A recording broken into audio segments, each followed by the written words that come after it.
ఏం జరుగుతుందంటే ఇలాగే జరుగుతుంది. దేవుని స్తోత్రం. ఇప్పుడు ఏమైతే ప్రపంచంలో మనం చూస్తున్నామో, ఏమైతే జరుగుతూ ఉందో అలా ఉంటది. ఇక దేవుడు మనం చూస్తూ ఉంటాడు, చెప్తూ ఉంటాడు, హెచ్చరిస్తూ ఉంటాడు. కానీ మనం దానికి లోబడకుండా దేవుడు చెప్పిన ప్రకారం మనం జీవించకపోతే హఠాత్తుగా వచ్చేది ఏంటంటే మరణం.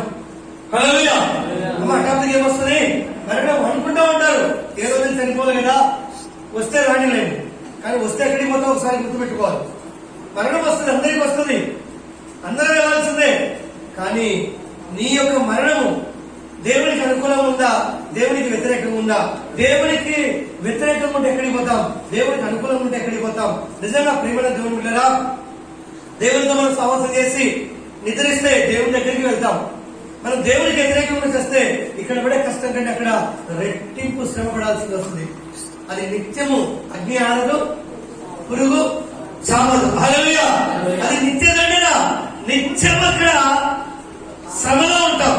దాని నుంచి విడిపించబడాలి అంటే నిజంగా మనము సమస్తము చూస్తున్నాం కనుక దానిని మనం గ్రహించి మనం తగ్గించుకొని దేవునికి ప్రార్థన చేయాలి. దేవుని స్తోత్రం. హల్లెలూయా. తగ్గించుకొని ఏం చేయాలి? ప్రార్థన చేయాలి. నీకు నేను తగ్గేది కాదు. తగ్గించుకొని ప్రార్థన చేస్తే అక్కడే ఉంటుంది దేవుని మహిమ, అక్కడే ఉంటుంది దేవుని కృప. అందుకే బైబిల్ నుంచి కొన్ని మాటలు మనం చూద్దాం. చూడండి, ఇర్మియా గ్రంథం నుంచి మనం చూద్దాం. ఇర్మియా 6వ అధ్యాయము 11వ వచనం నుంచి కొన్ని మాటలు మనం చూద్దాం.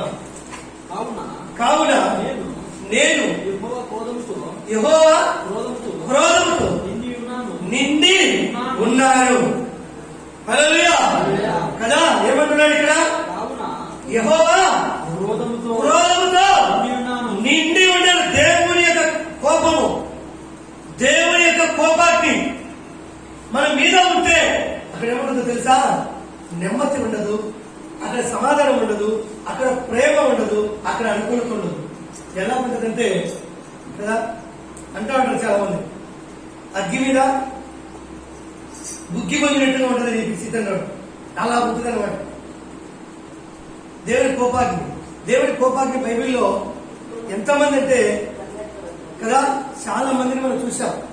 వాళ్ళు ఏమైపోయారంటే నిజంగా దేవుని కోపాగ్ని వారి మీదకి వచ్చినప్పుడు వాళ్ళు కయీన్ లాంటి వారు, దేశములు, కోపం, అసూయ, దేశం, వీక్ష, పగ వారిని వెంబడించినప్పుడు వాళ్ళు ఏమైపోయారంటే దేశముల కోపాగ్నికి తట్టుకోలేకపోయాడు. దేవుడు ఒక మాట హెచ్చరిస్తే అందుకే ఇక్కడ ఏమంటున్నాడు? యెహోవా క్రోధముతో నిండి ఉన్నాడు. దానిని ఏం చేయాలి? అణుచుకొని నేను ఇసిగి ఉన్నాను. ఒకడు తప్పకుండా వీధిలో ఉన్న యవనుల గుంపు మీదను దానిని కుమ్మరించవలసి వచ్చును. భార్య భర్తలను వయసు మీరిన వారు వృద్ధులను ఏమవుతారంట? పట్టుకొనబడతారు. దేనికి? దేవుని యొక్క క్రోధం అంటే కోపానికి. వీళ్ళందరూ కూడా పట్టబడతారు. ఎప్పుడంటే దేవునికి వ్యతిరేకంగా జీవించి, దేవునికి వ్యతిరేకంగా అడుగు వేసి. ఇప్పుడు అదే జరుగుతూ ఉంది. ఇది నిజంగా చిన్నపిల్లలు లేరు, యవనస్తులు లేరు, భార్య భర్తలు లేరు, వృద్ధులు లేరు, అందరి మీద కూడా ఆయన యొక్క ఏమవుతోంది? క్రోధం అంటే కోపానికి ఏమైపోతున్నారు? ఏమైపోతున్నారు? బలైపోతున్నారు. దేవుని స్తోత్రం. ఇది దేవుని యొక్క కోపం, దేవుని యొక్క కోపాన్ని. దానిని నేను ఎంతో అంచుకొని ఉన్నానంటాడు ఇక్కడ ఎర్మియా ప్రవక్త. ఎంతో అంచుకొని ఉన్నాడు అంటే ఇది ఎర్మియా మీద కాదు. ఎర్మియాను దేవుడు ఎక్కడికి పంపించాడో ఆ ప్రజల మీదకి ఈ కోపాన్ని, ఈ క్రోధం అనేది. దేవునికి స్తోత్రం. ఎర్మియా దేవుడు పిలిచాడు, పట్టబడ్డాడు. దేవుడు ప్రజలు నశించిపోతున్నారు కనుక అక్కడికి వెళ్ళమని చెప్పినప్పుడు ఆ ప్రజలందరూ కూడా దేవుని మాటను, ఇర్మియా మాటను వినేవాళ్ళు కాదు. ఇర్మియా మాటను లోబడేవారు కాదు. వాళ్ళు ఎలా ఉన్నారంటే ఆ దినాలలో కూడా తినుతూ తాగుచు వారి ఇష్టానుసారంగా నోవా కాలంలో ఏ విధంగా చేశారో అదే విధంగా పెళ్లిళ్ళు చేసుకోవచ్చు, తాగుచు, తినచ్చు, ఎంజాయ్ చేసేవారు. అందుకే అటు వారిని దేవుడు విడిచిపెట్టనన్నాడు. భార్య భర్తలు విడిచిపెట్టనన్నాడు. వృద్ధ యవనస్తులను అది ఒక్కడు కూడా భూమి మీద ఎంతమంది దేవుని మాట వినలేదో, ఎంతమంది లోబడలేదో ఒక్కడు తప్పకుండా ఏమంటున్నాడు? ఎక్కడున్నా ఈదలలో ఏం చేస్తారు చెప్పండి? తినడము, తాగడము, తిరగడము కదా, ఎంజాయ్ చేయడం. ఈదిలో ఎవరి మీద అంటే మొట్టమొదటిగా పసి పిల్లలు. దేవునికి స్తోత్రం. హల్లెలూయా. మనం అనుకుంటాడు ఎందుకు వచ్చింది, ఎందుకు వచ్చి నీ మార్పుకు వచ్చింది గుర్తుపెట్టుకో. దేవుని రాకడ సమీపించింది. ఒప్పుకోవాలి, పాప క్షమాపణ పడాలి, పాపాలు ఒప్పుకోవాలి, తగ్గించుకోవాలి, దేవునికి లోబడాలి, లోబడి నేర్చుకోవాలి వాక్యాన్ని బట్టి. అది ఉందే మనలో, అది ఉందే మనలో. మనలో బలం ఉన్నంత వరకు ఏమైంటాం? దేనికి లోబడం. బలమంతా అయిపోయిన తర్వాత నువ్వు కావాలి దేవుడు అంటాం. దేవునికి స్తోత్రం. హల్లెలూయా. బలమంతా దేనికి దారిపోస్తావు? లోకానికి దారిపోస్తావు. బలమై ఉడిగిన తర్వాత నీ యొక్క స్థితి శివంలో ఎవరు కావాలని కోరుకుంటావు? అందుకే దేవుడు ఏం చేశాడు ఇక్కడ? మొట్టమొదటి ఎవరి మీద? పసి పిల్లల మీద. రెండోది ఎవరు? యవనులు. ఎవరంటే మంచి 20 సంవత్సరాలు 30 సంవత్సరాల లోపల ఉన్నవారంతా యూతే. దేవుని స్తోత్రం. 30 సంవత్సరాల కంటే లోపల ఉన్నవారంతా ఎవరు? యూతే, యవనస్తులే. దేవుడు నిజంగా మనం అనుకున్నాం పోయిన సంవత్సరం 60 ఏళ్ళకి 60 డాక్టర్లకు వస్తా ఉందంటమ్మా అని. ఇప్పుడు ఎవరి మీదకి వస్తా ఉంది? అప్పుడు ఎవరు భయపడలే. దేవునికి ఇస్తుంది. ఎవరో నట్టులే పోయేది అనుకున్నారు. ఇప్పుడేమనుకుంటున్నారు? అందరూ పోతున్నట్టే జాగ్రత్త పడమంటున్నారు. దేవునికి స్తోత్రం చెల్లిద్దాం. హల్లెలూయా. అందరూ అతనున్న మార్పులు ఉంటారని దేవుడు చూస్తున్నాడు. పసిపిల్లలు, యవనులు దానిని దేనిని ఉగ్రతను, దేవుని ఉగ్రత, దేవుని యొక్క ఉగ్రతను వారి మీద కుమ్మరిస్తే వారు ఏమవుతారో తెలుసా? అమ్మ ఏమవుతారు? పోత పడిపోవడమే అంతే. ఈ దినాలలో యూట్యూబ్లో నేను చూస్తాను. ఒక వ్యక్తి ఏమో హాస్పిటల్కి వెళ్ళాడు, అమ్మ కొడుకు నిజామాబాద్. ఇద్దరు వెళ్ళారు. కొడుకు 23 సంవత్సరాలు. నెగిటివ్ వచ్చిందని చెప్పారు రిపోర్ట్ అంతే. సరే నా చెట్టు కింద కూర్చొని నీళ్ళు అయిపోదామని అమ్మ కొడుకు చెట్టు కింద కూర్చున్నారు. వెంటనే ఆయాసం ఎక్కువైపోయింది, తల్లి ఒడిలో చనిపోయాడు. అక్కడ ఉన్న వారందరూ కూడా విషాదం, భయంకరమైనటువంటి ఏడుపు. దేవునికి స్తోత్రం. హల్లెలూయా. మరొక ప్రాంతంలో చూస్తాం. ఆక్సిజన్ అందక భర్త చాలా లావున్నాడు. భార్య మనుషులు ఇద్దరు గసతో తట్టుకోలేకపోతే కరోనాని తెలిసి కూడా భార్య ఏం చేసి తెలుసా? నోట్లో నోరు పెట్టి చూశారు చాలా మంది. ఆక్సిజన్ వచ్చింది కరోనాని. అంటే భర్త కోసం ఆమె ఏం చేయాలనుకున్నది? ఈరోజు భర్తను చెప్పుతో కొట్టారు చాలా మంది. దేవునికి స్తోత్రం. హల్లెలూయా. హల్లెలూయా. నోట్లో నోరు పెట్టి ఆక్సిజన్ ఇచ్చే జనాలందరూ అయిపోయింది. అంటే ఆమె నిజంగా ఆమెలో ఉన్నటువంటి ఆయన పడే శ్రమ ఎలాంటిదో నిజంగా ఆమె పెరిగి నోట్లో నోరు పెట్టి ఏం చేసింది? మరి ఏం చేసింది? ప్రాణాన్ని చనిపోయాడు. అక్కడే మొదటి చనిపోయాడు ఆయన కూడా. దేవునికి స్తోత్రం. హల్లెలూయా. నిజంగా మరొకసారి చూస్తాం. ఆయన వెళ్ళాడు, మరి టెస్ట్ కోసం వెళ్ళాడు. ఆ పేషెంట్ చూస్తాడు, ఇంకా రిపోర్ట్ రాలేదు. వాళ్ళు చూసి ఆ మెట్ల మీద కూర్చున్నాడు. అప్పటికే సగం మీద అరుగు మీద పడుకున్నాడు. అరుగు మీద కూర్చొని అక్కడే చనిపోయాడు.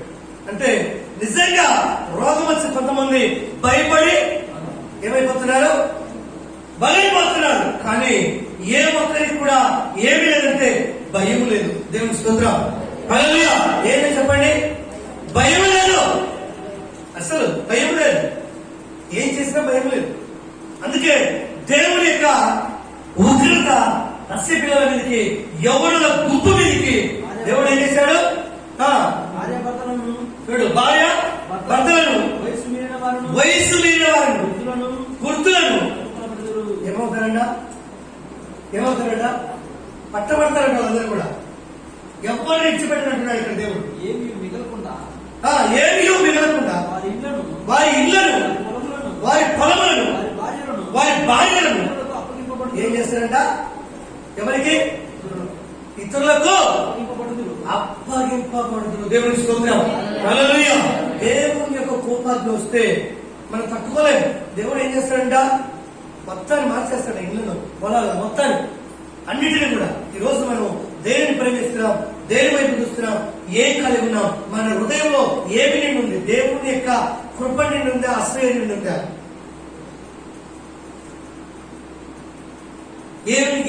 ఏం కలిగి మనం ఉన్నాం, ఏ దాని చేత నింపబడింది మన హృదయం. ప్రేమల దేవుని బిడ్డలారా, ఇప్పుడు నిజంగా మనం రెండో రాకటకు చూసినగా ఉంటున్నాం. మనం ఈ రాకటలో వేచి ఉండకపోతే విడవబడతాం. దేవుని స్తోత్రం.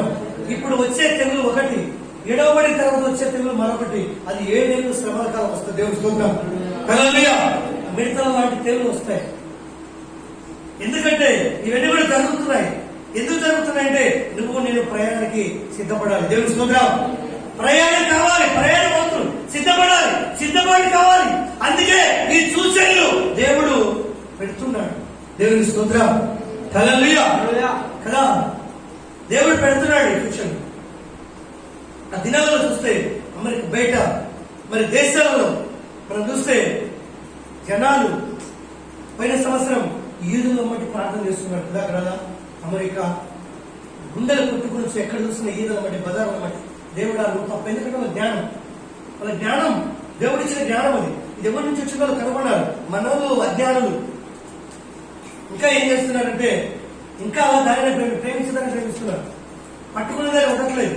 వాళ్ళు నిజంగా సజీవులైన దేవుని వైపు చూస్తారు, ప్రార్థన చేస్తారు. ఈ రోజు ఇజ్రాయెల్ రాజు మాస్కుల్ని నిషేధించాడు. మాస్క్ వేసుకోవద్దు, మన మాస్క్ వద్దద్దు. ఎందుకంటే ఏది రావాలని ఆయన నుంచి రావాలని దేవునికి స్తోత్రం చెల్లిద్దాం. హల్లెలూయా. అది ఆ నిరీక్షణ మనం కలిగి ఉండాలి. దేవుడి యొక్క ఉగ్రత ఏం చేయబోతుందంటే సర్వనాశనం చేయబోతా ఉంది. అయితే ఉగ్రత కింద మనం ఉన్నాం. ఇప్పుడు మనం ఏం చేయాలి? పెళ్లిళ్ళు చేసుకోవడం కాదు, తినడం కాదు, తాగడం కాదు, ఈదలో తినడం కాదు, ప్రార్థన చేయాలంట. దేవుని స్తోత్రం చేద్దాం. అవన్నీ వదిలేసి ప్రార్థన చేసి ప్రాణాలను సిద్ధపరచుకోవాలి. దేవునికి స్తోత్రం చేద్దాం. అది మనం కలిగి ఉండాలని ఇక్కడ దేవుని వాక్యము సెలవిస్తుంది. మళ్ళీ ఈ దేశ నివాసుల మీద నేను నా చెయ్యి చాపుచున్నాను. ఇదే యెహోవా వాక్కు. అల్పులేమి గనులేమి వారందరూ ఏం చేశారంట? మోసము చేసి. హల్లెలూయా కదా, మోసం చేసి దోచుకున్న వారంటే అల్పులేని గనులేని. కానీ దేవుని యొక్క ఉగ్రత పాలైపోయారు వీళ్ళందరూ కూడా. ఏది శాశ్వతం కాదు. హల్లెలూయా. ఏది శాశ్వతం కాదు. దేవుడి ప్రేమే శాశ్వతం. ఈ లోకంలో ఏది శాశ్వతం కాదు. ఏదైనా శాశ్వతం అనుకుంటున్నారా మీరు? దేనినైనా ప్రేమిస్తున్నాడు శాశ్వతం అని, అది నేను శాశ్వత పరలోక రాజ్యం. దేవుని స్తోత్రం. నేను చేసేది దేవుడి నుంచి వచ్చిన ప్రేమ ఒకటే తెలుసు. హల్లెలూయా. అందుకే ఇక్కడ నిజంగా ఏమంటున్నాడు? అల్పులేమి గనులేమి వారందరూ మోసము చేసి ప్రవక్తలేమి యాజకులేమి అందరూ వంచకులే. ఈరోజు అందరూ పోతూనే ఉన్నారు. ఎందుకంటే వృత్తా భక్తి. నిజమైన వారి కోసం దేవుడు చూస్తున్నాడు. నిజమైన భక్తుల కొరకు ఆయన వేచి ఉన్నాడు. ఇక్కడ నిజంగా చూస్తే యాజకులతో సహా పోల్చాడు. నిజంగా పూజలు జరిగిపోతున్నారు, పాస్టర్లు జరిగిపోతున్నారు. హల్లెలూయా. ఎందుకు వాళ్ళందరూ దేనికి లోనైపోయినారు? వంచకులు, దోసుకున్నట్టుకు, మోసం చేయుటకు. ప్రతి ఒక్కరికి ఏం కావాలంటే కదా, వాళ్ళ శరీర సంబంధమైనవన్నీ కూడా వాటి నిమిత్తము వీళ్ళందరూ కూడా డబ్బులు ప్రేమిస్తున్నారు, వంచకులై దూసుకుంటున్నారు. ఇందులో ఎవరు కూడా మంచివారు కాదని ఇక్కడ వాక్యం చదివించింది. యాజకులతో సహా, సేవకులతో సహా. దేవునికి స్తోత్రం. ఈరోజు చాలా మంది ఎందుకు నశించిపోతున్నారు అంటే నిజంగా దేవునికి అవిష్టమైన పనులు చేస్తున్నారు. దేవునికి స్తోత్రం చెల్లిద్దాం. హల్లెలూయా. ఏదో ఒక మోసం, ఏదో ఒక అసూయ, ఏదో ఒక కుట్ర కలిగిస్తూనే ఉన్నారు. ఎవరిలో కదా దేవుడి పిల్లలని లేదు, లోక సంబంధమని వారికంటే ఇంకా ఎక్కువ ఉంది అసూయ. హల్లెలూయా కదా. అవునా కదా? ఉందా లేదా? చెప్పాలి. ఉందంటారా లేదంటారా? ఉంది. దాని నిమిత్తమే దేవుడు ఏం చేస్తాడు? పాడు చేస్తాడు. నిజంగా అందుకే ఇక్కడ అంటాడు కొలస్సీయులకు రాసిన పత్రికలో, కొలస్సీ 3:6 చూద్దాం. 3వ అధ్యాయం 6 వెళ్ళదు. వాటి వలన దేవుని ఉగ్రత దేవుని ఉగ్రత ఏటి వలన మనం చేసే అక్రమం వలన మనలో ఉన్నటువంటి వంశక బుద్ధి వలన వాటి వలన ఏమొస్తుంది మనకి ఏమవుతున్నాడు ఇక్కడ కాకుండా భూమి మీద ఉన్న ఆ, మీ అవయవములను ఆ, అనగా అనగా జారత్వమును చారత్వమును అపవిత్రతను అపవిత్రతను అమాత్రతను ఆ, దురాశను దురాశను విగ్రహారాధన విగ్రహాలను ధనాపేక్షను ధనాపేక్షను చంపివేయుడి సంపువేది చెప్పండి ఒకసారి హల్లెలూయా హల్లెలూయా ఏం చేయాలంట వాటిని చంపేయాలంట దేనిని ఏం దేవుడు చెప్తున్నాడు పౌలు గారు జారత్వమును జాగ్రత్తమును అపవిత్రతను ఆ, దురాశను దురాశ అంటే దురాశ అంటే దోసుకోవడం వంశకుడై అన్నాడు ఎన్నికలు దోసుకోవడమే దురాశ మోసం చేయడమే దురాశ ఇవన్నీ కూడా మనిషిని ఏం చేస్తాయి తెలుసా ఏం చేస్తాయి ఉగ్రతకు దారి తీస్తాయి దేవునికి స్తోత్రం ఉగ్రతకు దారి తీస్తాయి ఉగ్రతకు దారి తీస్తాయి మనము దేవుడు మాత్రం వింటున్నాడు నీవు నేను జాగ్రత్తలమై నిజంగా మనలను రక్షించుకొని ఇతరులను రక్షించమన్నాడు కదా ప్రకటనలో అంటాడు ఎవరిని రక్షించాలి సావక మిగిలిన వారిని ఎవరైతే సావక మిగిలి ఉన్నారో వారిని బలపరచమని దేవుని వాక్యం చెప్తుంది మనం బలపడాలి వారిని బలపరచాలి దేవుని స్తోత్రం హల్లెలూయా అది ఎప్పుడు ఉంటుందంటే దేవుని యొక్క ఆత్మ దేవుని యొక్క కృప దేవుని యొక్క ప్రేమ మనలో ఉంటుందో మనం ఆ పని చేయగలుగుతాం దేవునికి స్తోత్రం చేద్దాం హల్లెలూయా అందుకే ఏమంటున్నాడు కింద మాటలో ధనాపేక్షను చంపివేయుడి ధనాపేక్షను చంపివేయుడి వాటి వలన దేవుని ఉగ్రత ఎవరి మీద వస్తుందా అవిధేయులు ఎంత చెప్పినా వినరే ఎంత చెప్పినా పాటించరే వాడే అవిధేయులు వారి మీదకి ఏమొస్తుందంట అమ్మ ఏమొస్తుందంట చెప్పాలి ఏమొస్తుందంట కరోనా వైరస్ కాదు ఉగ్రత చెప్పాలి కరోనా వైరస్ అంటే ఏదో కనుమరు చాలా మంది తెలియదు ఇదేదో వైరస్ అంటే కరోనా అంటారు ఇది దేవుని ఉగ్రత హల్లెలూయా అవిధేయులు ఎంత చెప్పినా వినరే ఎంత చెప్పినా వినరు నాదే కరెక్ట్ నాదే రైట్ నేను చేసేదే కరెక్ట్ అనుకుంటా ఉంటాను అది కరెక్ట్ కాదరా సార్ నేను చెప్పినా కూడా అట్టే కరెక్ట్ అంటారు వాళ్ళు ఏమంటారు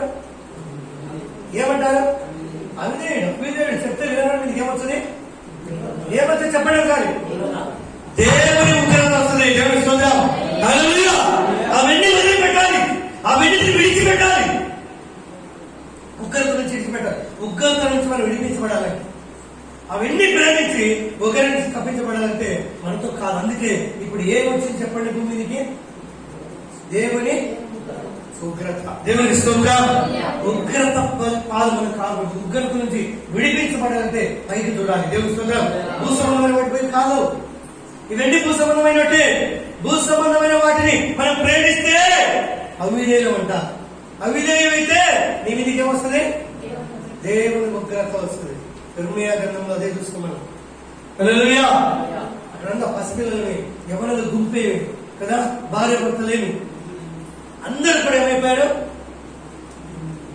దేవుని ఉగ్రతకు బలైపోయారు దేవుని స్తోత్రం చేద్దాం అందుకే నీ యొక్క నా యొక్క జీవితంలో చనిపోయిన బ్రతికిన ఏం కలిగి ఉండాలంటే దేవుని ప్రేమను కలిగి ఉండాలి దేవునికి స్తోత్రం చేద్దాం దేవుని ప్రేమ ఏం చేస్తుంది అన్నింటినీ కప్పేస్తుంది ఏం చేస్తుంది చెప్పండి దేవుని ప్రేమ ప్రతి పాపమును పాపం ఎత్తి చూపదు నేరం ఎత్తి చూపదు దేవుని ప్రేమ ఎత్తి చూపుతుంది దేవుని ప్రేమ ఏం చేస్తుంది యేసుక్రీస్తు ఉన్న కాలము ఎవరైనా చెప్పాడు మీరు పాపం చేస్తాడు నా నుంచి పక్కకు కొన్నాడా నా దగ్గర తప్పు చేసాడు పక్కకు కొన్నాడా ఏం చేశాడు కత్తి వేశాడు అమ్మాని పిలిచాడు హల్లెలూయా సిలువలో హింసించిన వారిని కూడా ఏమని పిలిచాడు తండ్రి వీరిని ఏ ప్రేమ అంటారు తండ్రి ప్రేమ దేవుని స్తోత్రం ఒక తండ్రి ప్రేమ ఏం చేస్తుంటే ప్రతి దోషంలో కప్పివేస్తాడు అందుకే మనం చివరిలో అది కలిగి ఉండాలని చెప్తున్నాడు ఇక్కడ నీవు నేను కూడా అది లేకపోతే అవిధేయత కలిగి ఉంటే ఉగ్రతకు లోనవుతాం వీళ్ళందరూ కూడా అవిధేయులై చెప్పిన మాటకు లోబడక ఈ పనులు చేసి ఏమవుతుందంటే వారి మీదకి దేవుని ఉగ్రత ఈరోజు ఎన్ని చేసినా సరే ఏం చేసినా సరే విడిపించుకోలేదు ఆయన వైపు నువ్వు చూస్తే తప్ప ఆయన ఒక్కడే సజీవుడు ఆయన చెప్పిందే నెరవేర్చబడతా ఉంది ఆయన వాక్యమే భూమి మీద అది సఫలపరచబడతా ఉంది కనుక, ఆయన చెప్పింది జరుగుతుంది కనుక మనందరం కూడా ఎవరి వైపు చూడాలి? ఆయన వైపు చూడాలి. ప్రభు అయినటువంటి రానైనటువంటి రారాజు వైపు చూడాలి. దేవుని స్తోత్రం. హల్లెలూయా. ఆయన రాకడికి వెళ్ళి కూడా చూసాను కట్టుకోవడం కింద మనం చూద్దాం. వాటి వలన దేవుడు ఉగ్రత ఆ. హృదయాల మీదకి వచ్చి ఆ. పూర్వము వారి మధ్య జీవించినప్పుడు ఆ. మీరును వీటిని అనుసరించి నడుచుకుంటూ వీరు కూడా వాటిని అనుసరించి నడుచుకుంటుంది. ఇప్పుడైతే మీరు కోపము ఆగ్రహము ఏముందంట? అర్థమైందంట మీకు? ఏమన్నకూడదంట? చాలా డైంజర్. బైబిల్ ఇంకొకటి చెప్తుంది, కోపపడు కానీ పాపం చేయకూడదు అన్నాడు. కోపడాలి, కోపం ఉండాలి, కానీ పాపం చేయకూడదు. కోపం పాపం కాదు, పాపమే నేరం. హల్లెలూయా.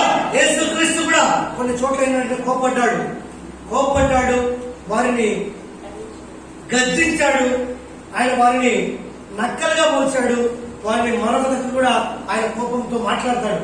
సమాధికి పుట్టిన సున్నమంటాడు, అంటే కోపడతాడు. కానీ ఇక్కడ ఏమంటున్నాడు? ఇప్పుడైతే మీరు కోపము ఆగ్రహము, కట్టలు చెప్పుకోండి. ఆగ్రహం అంటే ఆడ ఏముండదు, ఏం చేసేది ఉండదు. హల్లెలూయా.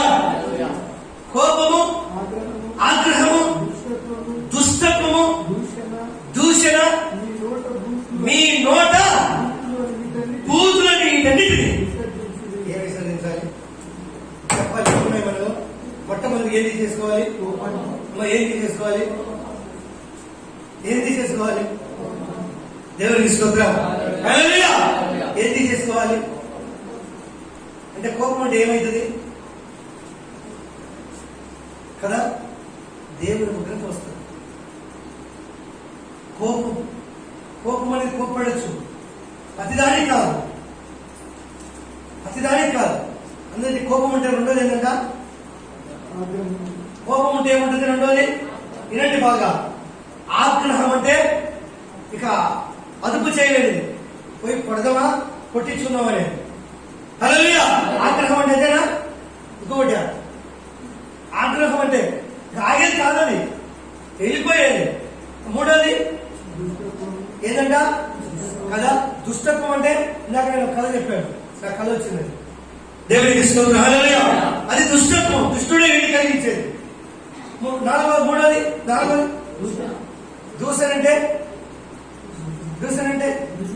దూషించడం, దుమ్మెత్తికి వస్తూ ఉంటాడు. హల్లెలూయా. దూషణ. నీ నోట బూతులు అంటే ఐదోది, నీ నోట బూతులు, వీటన్నిటిని ఏం చేయాలి? విసర్జించాలి. ఈ సమయంలో ఇలా మనం కాపాడేది ఏం తెలుసా? ఒక నిరీక్షణ భక్తి. దేవుని స్తోత్రం జరిగిన దాని నుంచి మనం విడిపించబడాలి. దూషణ, కోపము, ఆగ్రహము, ఇవన్నీ కూడా మన హాని. ఇవన్నీ కూడా ఎలా వస్తాయంటే దుష్టు నుంచి వస్తాయని చెప్తున్నాడు పౌలు గారు. దేవునికి స్తోత్రం చెల్లిద్దాం. హల్లెలూయా. అందుకే ఇక్కడ అంటాడు చూడండి, యెషయా గ్రంథంలో చూద్దాం. యెషయా 9:19 చూద్దాం. 9:19 వచ్చిన కూడా మనం చూద్దాం. సైన్యములకు అధిపతి యెహోవా. ఏదైనా జాగ్రత్త చేయాలమ్మా. హల్లెలూయా. సైన్యములకు అధిపతి యెహోవా ఉగ్రత వలన దేశము కాలిపోయేను. హల్లెలూయా. హల్లెలూయా. ఎవరైనా దేవుడు ఉన్నారంటారా? ఆపగలిగిన వాళ్ళు ఉన్నారంటారా? ఎవరి వలన ఈ కార్యం జరుగుతున్నాయి, ఎవరి వలన ఇలాంటి పనులు జరుగుతున్నాయంటే, నిన్ను నన్ను మనిషి పోలిక, దేవుని పోలిక చొప్పున ఏ దేవుడైతే మనం సృష్టించాడో ఆయన వలనే వెళ్ళి వస్తున్నాయి. దేవుని స్తోత్రం. ఆయన మాట వినడం ఇవన్నీ కూడా వస్తున్నాయి. అందుకే ఏమంటున్నాడు అక్కడ ప్రవక్త? ఎవరైనా సైన్యానికే అధిపతి యెహోవా ఉగ్రత వలన దేశం ఏమైపోతుంది ఈరోజు? హల్లెలూయా. దేశం కాలిపోయాను. జనములను ఏమైనారంట? ఏమైనారు? జనములు అగ్నికి కట్టెలైనారు. ఈరోజు మీరు చూస్తున్నారా? గుంటూరు, వైజాగ్ శ్మశాన వాడికలు మనం చూస్తే అసలు క్యూలో ఎన్ని శవాలు బయట మిగిలి ఉన్నాయి. కట్టెలతో తగలబెట్టి కాలిపోతున్నాయి శవాలన్నీ. అక్కడ ఖాళీ లేక మిగతా శవాలు ఆపి ఉన్నారు. హల్లెలూయా, ఆపి ఉన్నారు. ఒక అంబులెన్స్ చూస్తే 20 శవాలు పెట్టారు లోడ్ పంపించడానికి. ఎన్ని శవాలు ప్యాకింగ్ చేసి? 20 శవాలు ఒక్క అంబులెన్స్ లో. హల్లెలూయా కదా. శవాలు ఏమైనా ఈరోజు కట్టెల వలె, అగ్నికి కట్టెల వలె ఉన్నారు. ఈరోజు కాలిపోతున్నాయి, శవాలని కాల్ చేస్తున్నారు. తెలుసా మీకు? వాక్యం ఎప్పుడో బైబిల్లో రాయబడింది. సత్యం అనుసరించమను, సత్యాన్ని పాటించమను. ఇదే స్థితి ఇప్పుడు జరుగుతూ ఉంది. ఎందుకంటే నిజంగా దేవుడు ఎప్పుడో మరి రాయబడినటువంటి వాక్యము అవన్నీ కూడా నెరవేర్చబడుతూ వస్తున్నాయి. కానీ చూస్తున్నాను నీవు నేను ఏం రావాలంటే మార్పు రావాలి. మరి రాంది ఏంటి? ఒకటంటే మార్పు. హల్లెలూయా. ఏం రాలేదు ఎంత తిన్నా నేను ఎంత బయట మర్చిపోతాం. అలా మనం ఉండకూడదు. అందుకే ఏమంటున్నాడు ఇక్కడ? జనులను అగ్నికి కట్టెల వలె ఉన్నారు, వారిలో ఒకరికి ఒకడు కదిలిపడు. ఉన్నదాన్ని పట్టుకుంటుడు గాని ఇంకను ఆకలిగా నీళ్ళు, ఎడమ పక్కన ఉన్నదాన్ని భక్షించుడు గాని ఇంకను చుట్టుకొనబెట్టిండు. వారిలో ప్రతి వాడు తన బాహువును భక్షించును, తన బాహువును భక్షించును. మనష్షే ఎఫ్రాయిము, ఎఫ్రాయిము మనష్షేను భక్షించును. వీరిద్దరూ ఏకీభవించి యూదా మీద పడుదురు. ఇలాగా జరిగినను ఆయన కోపము చల్లారలేదు. హల్లెలూయా. ఇలా జరిగిన ఎవరి కోపం చల్లారలే? దేవుని కోపము చల్లారలేదు. అంతే. ఈ వాక్యం కూడా బైబిల్లో ఉంది. రేపు కాలంలో తినడానికి ఆహారం ఉండదు, మనుషులే తింటారు. ఆల్రెడీ మలేసియా ఆ దేశాలలో మనుషులు తినేవాళ్ళు ఉన్నారు. మనుషులు తినేస్తున్నారు ఇప్పుడు కూడా. హల్లెలూయా కదా. నరమాంస భక్షకులు ఉన్నారు. అక్కడ కాదు, ఇప్పుడు తినడానికి లేకుండా అన్ని కూడా ఇట్లా జరుగుతాయి. అందుకే ఈ వాక్యము ఎక్కడ బైబిల్లో రాయబడింది. ఈ మాటలు సత్యం. ఈ మాటలలో ఏముందంటే సత్యం ఉంది. కానీ ఇన్ని చేస్తున్నా కూడా దేవునికి కోపం సలారదంట, జాలి పడాడంట దేవుడు. ఎందుకంటే ప్రేమ దేవుడు మిగతా దేవుని కోపాగ్ని, దేవుని ఉగ్రత ఎలా ఉంటుందంటే ఎలా ఉంటది? ఘోరంగా ఉంటది. దేవుని స్తోత్రం. దేవుడు ఎంత మనల్ని ప్రేమిస్తాడో ఆయన కోపం కూడా అంతకు రెండంతలు ఉంటుంది. వినకపోతే వినకపోతే దేవుడు ఎలాంటి వాడు? దయామయుడు, కరుణమయుడు, ప్రేమమయుడు కదా. అలాంటి ప్రేమ కలిగినటువంటి వాడు మన దేవుడు. ఎప్పుడంటే ఆయన మాట విన్నంత వరకు. వినకుండా తిరగబడితే ఆయన కోపం ఎలా ఉంటుందంట? అమ్మ ఎలా ఉంటుందంట? ఘోరంగా జరిగిపోతుంది. దేవుని స్తోత్రం చెల్లిద్దాం. అందుకే ప్రేమైన దేవుడు బిడ్డలారా, నీవు నేను కూడా దేవుడి ఒక ఉగ్రతకు మన అవిధేయత వలన బలైపోక దేవుడి చిత్తం కాదు కనుక నీవు నేను కూడా ఏం కలిగి ఉండాలంటే దేవుని కృపను కలిగి ఉండాలి. దేవుడిని కనుగొని వెతికే వారిని మనం ఉండాలి.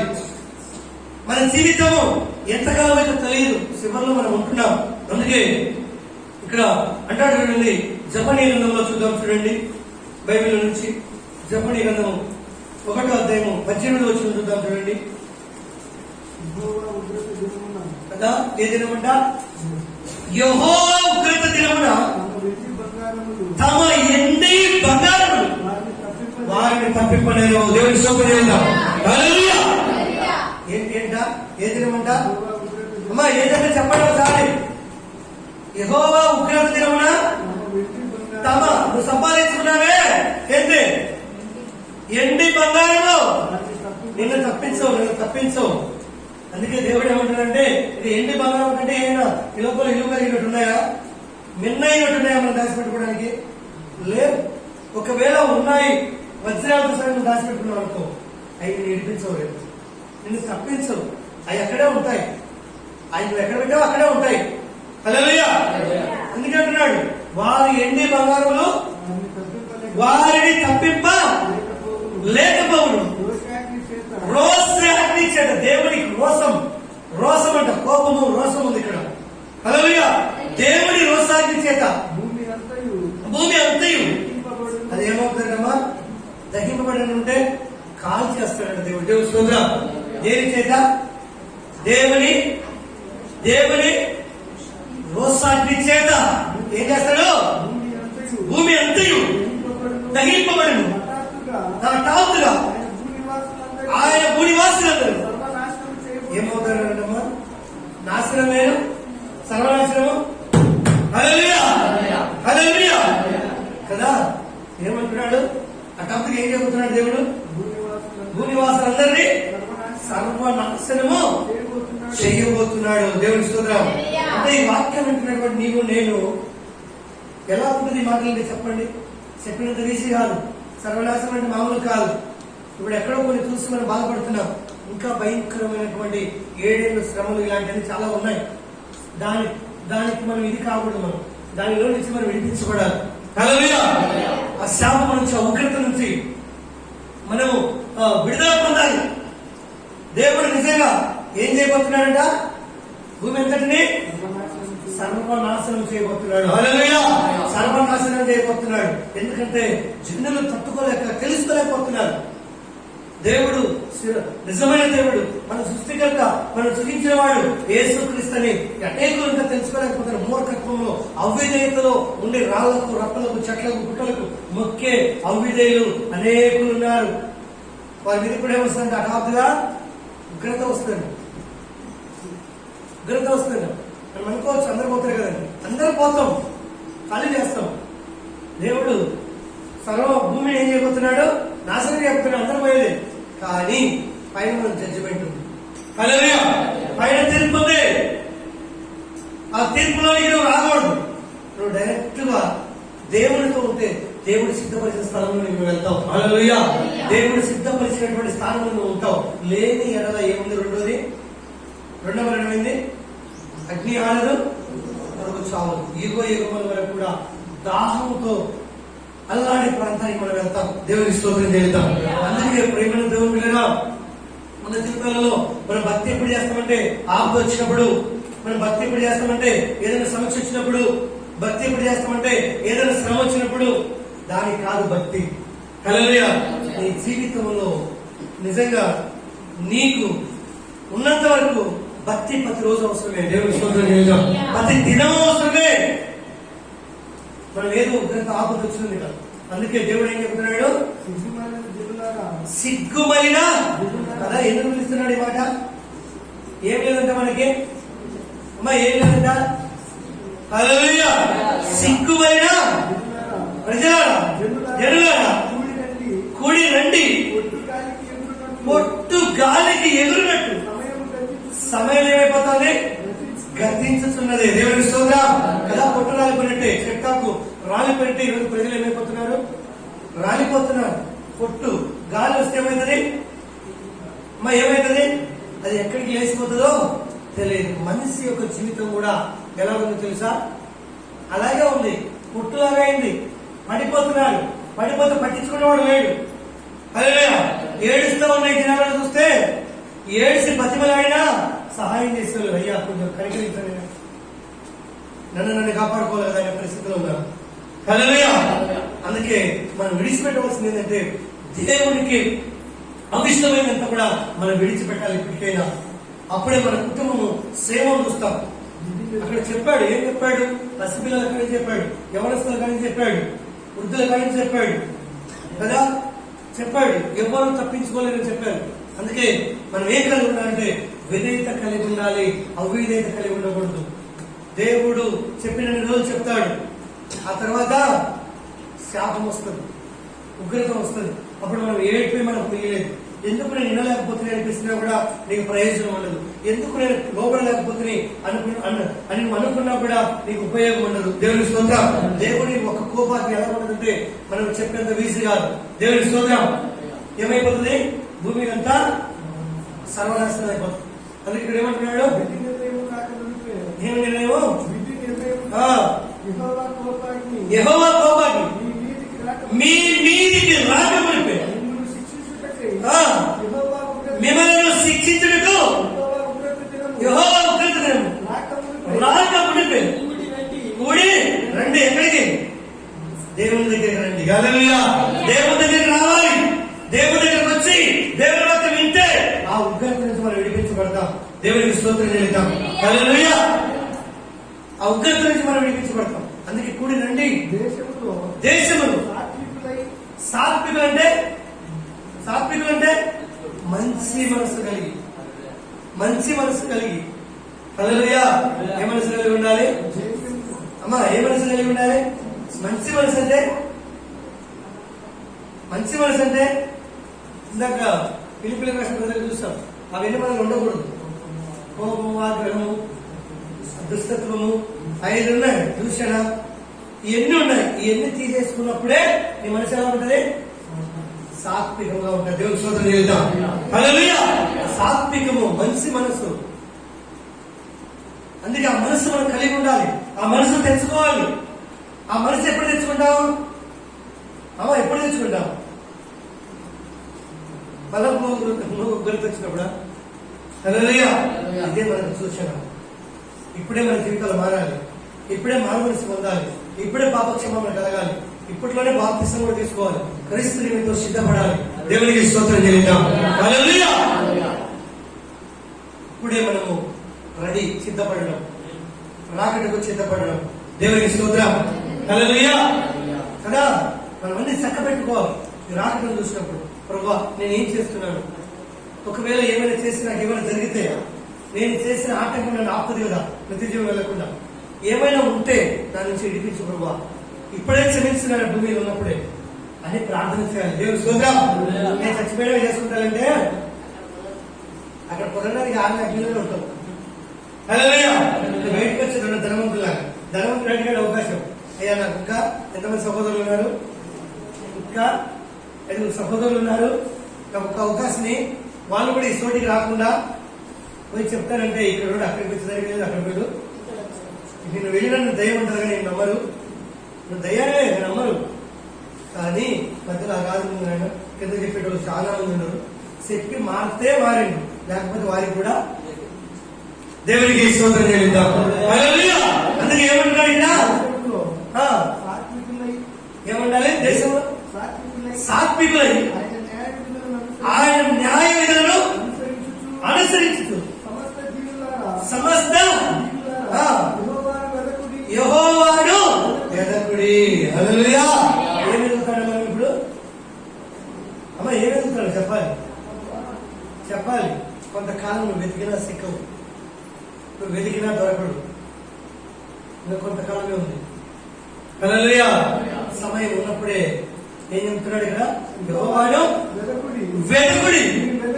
మీరు వెదకి వినయము అంటే సాత్వికం ఉండాలి, వినయం ఉండాలి. వినయం అంటే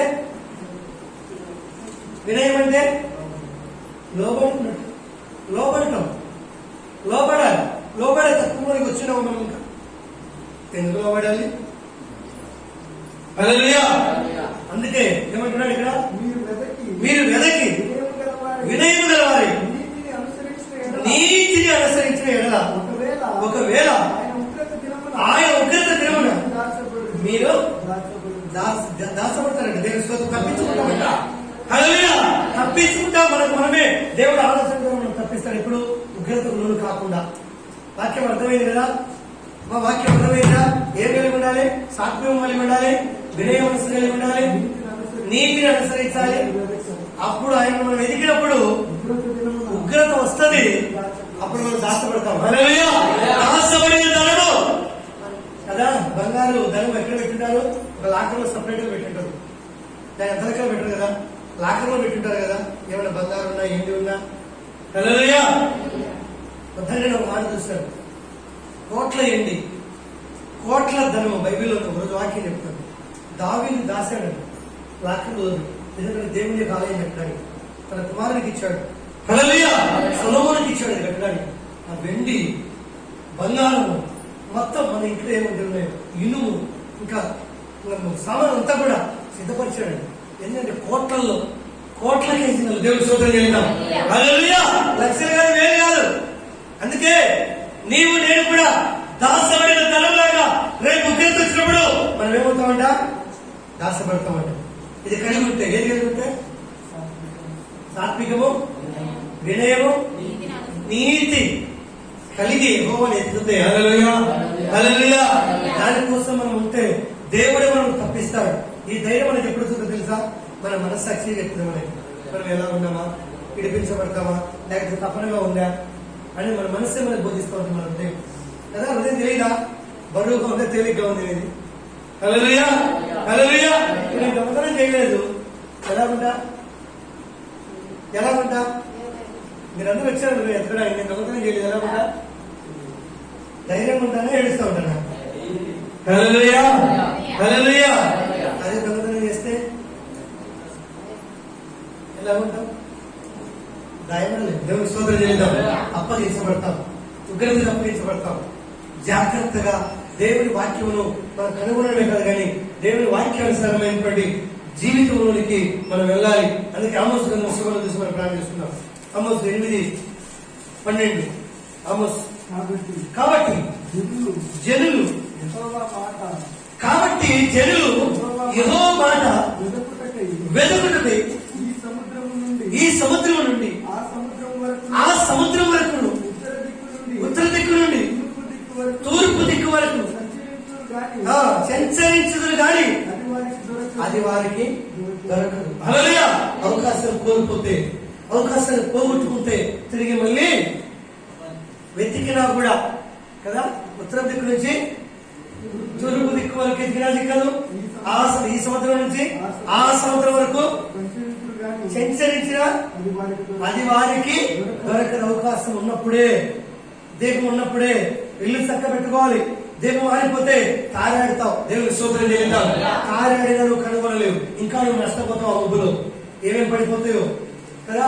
దాని కరెంటు పోయింది కూడా ఇంట్లో ఉన్నావు, కరెంటు పోయి ఏదో చూద్దాం తారాడనుకో, ఇంకా 2-3 వస్తువులు పడిపోయింది అంటే నష్టపోతావు. హల్లెలూయా. అందుకే ఈ సముద్రం నుంచి ఆ సముద్రం వరకు, ఉత్తర నుంచి తూర్పు వరకు సంచరించదు కానీ అది వారికి దొరకదు. ఆ దినమందు ఎవరు ఏ చేత అప్పుడు భక్తి కావాలని కోరుతారంటే కదా. ఉగ్రత చూసి ఎవరిల్లు ఎవరులు కన్నికలు అయ్యా భక్తి కావాలా, నువ్వే గొప్ప దేవుడు అని అంటారు, కానీ చిక్కక వాళ్ళు ఏమైపోతారు? సమ్మసిల్లిపోతారండి. హల్లెలూయా. బైబిల్లో పద్ధతి రాయబడింది, సత్యము నమ్మండి. పోగొట్టుకున్న తర్వాత మళ్ళీ దాన్ని మనం సంపాదించుకోలేము. పోగొట్టుకున్న తర్వాత, ఉగ్రత పాలైన తర్వాత మనం విడిపించబడలేము. అందుకే ఇక్కడ నిజంగా వారు ఏమవుతారు? సమ్మసిల్లిపోతారంట.